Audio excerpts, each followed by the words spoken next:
Muy buenas tardes. Bienvenidos a la ponencia de hoy titulada Las normas internacionales de información financiera. Nuestro grupo está conformado por Marileni Moracum, Laura Manotas Cuete, Rodolfo Carlos de las Aguas López, Eduardo Antonio Méndez Roa y quien les habla, Guillermo David Palacín Bosch.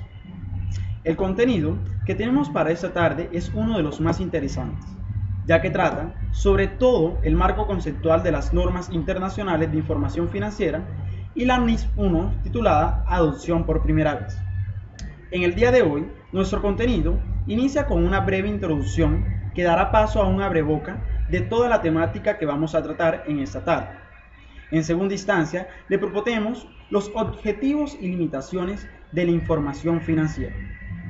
Seguidamente, las características cualitativas de la información financiera y posteriormente, la presentación fiel de cómo se debe llevar a cabo la presentación de la misma y de los estados financieros. Posteriormente, activo, pasivo y patrimonio y los demás niveles de las cuentas que manejamos actualmente en Colombia y obviamente en todo el mundo. Dando inicio a nuestra ponencia con una introducción, podríamos decir que la economía ha venido evolucionando de tal manera que ha traído impactos económicos, sociales y políticos, que ha obligado a que cada uno de los países se comprometa cada vez más con la información que están generando, producto del desarrollo del objeto social que llevan a cabo las empresas de los respectivos países.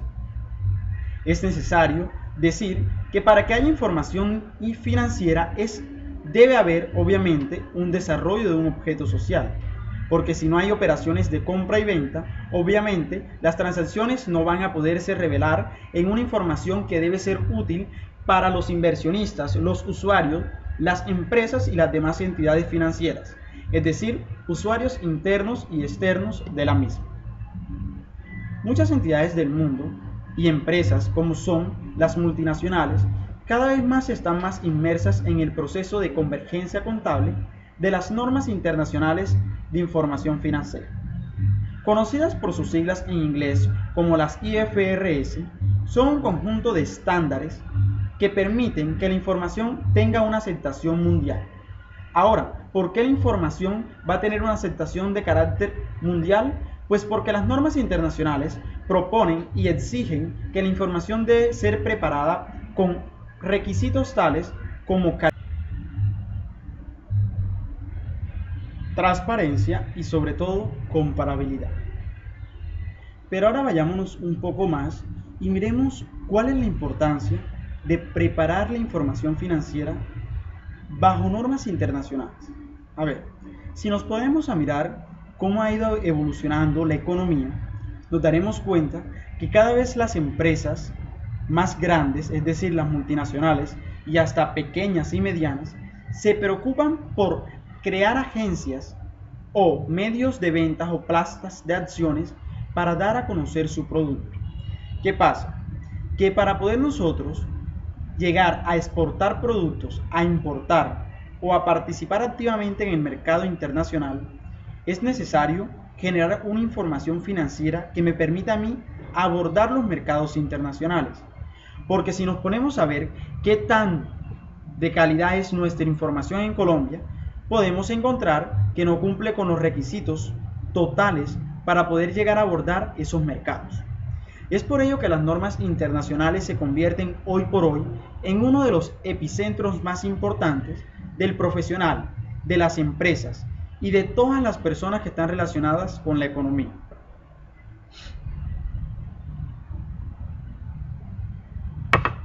Ahora, ¿qué tal si nosotros nos ponemos a ver por qué es necesario que las normas internacionales o que Colombia haga convergencia a esas normas internacionales?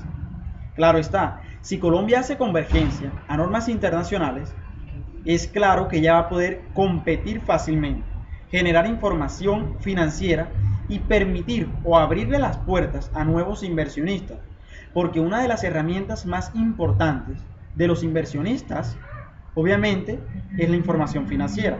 Es de allí donde se parte a tomar decisiones radicales. Depende cómo mi empresa está operando en un periodo de tiempo determinado, así yo voy a tomar una decisión que puede ser factible, porque debe ser alcanzable en algún momento. Entonces, ¿qué proponemos con las normas internacionales? En lugar de que tengamos lo de norma colombiana o norma estadounidense o norma de cada país, que pongamos todos un grano de arena y converjamos a normas internacionales. Quizás es un proceso que va a demorar mucho tiempo, pero trae muchas ventajas a todos los países. Va a permitir que cada vez los países se interconecten de una manera más directa, permitir y abrir las puertas a los mercados internacionales. Nos podemos dar cuenta que actualmente la economía de Colombia es una economía totalmente abierta y que de alguna manera, si nosotros entramos a participar en esta economía, nos va a proponer muchas alternativas para poder sacar nuestro producto y darlo a conocer. Tengamos claro que no se queda atrás los tratados de libre comercio. Entonces, esa es una breve introducción que les quería brindar para entonces entrar en materia y hablar acerca del marco conceptual de las normas internacionales. Es decir, ¿qué podemos decir que son las normas internacionales? ¿Qué son los activos, pasivos, patrimonios y demás niveles del plan de cuentas bajo normas internacionales? ¿Y cómo se van a reconocer? ¿Cómo vamos a llevar ese proceso de implementación de normas internacionales? ¿Cómo la vamos a adoptar por primera vez? Porque es un proceso que es totalmente riguroso en el que se debe tener mucho cuidado. Entonces, más adelante, mis compañeros les van a estar hablando un poco más acerca del marco conceptual y de la NIF 1, que es titulada Adopción por primera vez de las normas internacionales de información financiera. Buenas tardes, mi nombre es Marileni Moracuña. A continuación les voy a hablar sobre los objetivos, utilidad y limitaciones de la información financiera con propósito general. Esto más bien se basa en proporcionar información financiera sobre la entidad que informa, lo cual sea útil a los inversionistas, prestamistas y otros acreedores existentes y potenciales para la toma de decisiones sobre el suministro de recursos en la entidad, lo cual estas decisiones conllevan a comprar, vender o suministrar el patrimonio de una entidad. Otra parte más importante serían los recursos y derechos de los acreedores, que son los informes financieros con propósito general, proporcionando información de la situación financiera de una entidad. La información sobre la naturaleza o importe sobre los recursos económicos y los derechos de los acreedores en la entidad que informa. Otra información sería poder ayudar a los usuarios con necesidades de información para obtener los diferentes tipos de recursos que afectan de forma distinta a la evaluación de un usuario.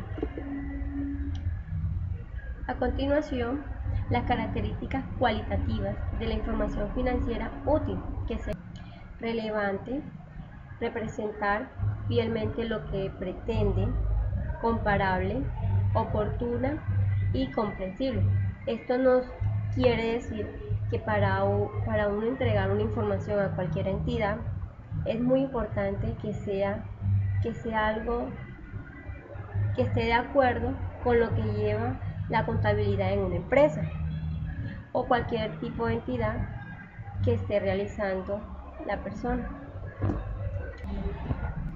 Seguido, sobre la presentación fiel de la información financiera, que nos habla de ser útil, presentación de los fenómenos relativos, presentación fieles de los fenómenos y permitir a los usuarios tomar decisiones relativas con menor grado de riesgo.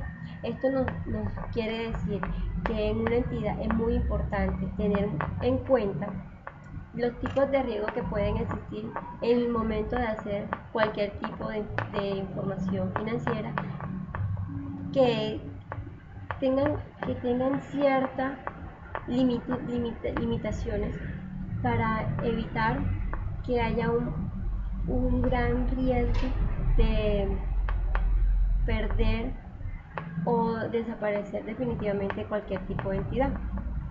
También podemos hablar sobre los elementos de los estados financieros que son muy importantes en cualquier tipo de entidad que exista, que pueden ser reflejados en los efectos financieros de las transmisiones, los elementos relacionados directamente con la medida de la situación financiera, los activos, los pasivos y los patrimonios, los elementos directamente relacionados con la medida del rendimiento de los estados de resultados. Seguido sobre la situación financiera, que nos habla de los elementos relacionados directamente con la medida de la situación financiera, que son los activos, los patrimonios y los pasivos. Los activos nos hablan que es un recurso controlado por una entidad con resultados de situación pasadas, del que la entidad espera obtener en un futuro beneficios económicos. En los pasivos nos habla que es una obligación que presenta una entidad dirigida a raíz de sucesos pasados. Y los patrimonios nos habla del partido residual de los activos de una entidad, una vez deducida todos los pasivos. Esta información, a continuación, mi compañero les hablará un poco más extenso sobre lo que quiere decir cada tipo de elementos que contiene esta información en cualquier tipo de entidad. Ampliando un poco más el tema de los activos, estos son los beneficios económicos que fueron incorporados por un activo, que consiste en la proposición del mismo para crear directa e indirectamente el efectivo y de otras devaluaciones del efectivo de la entidad.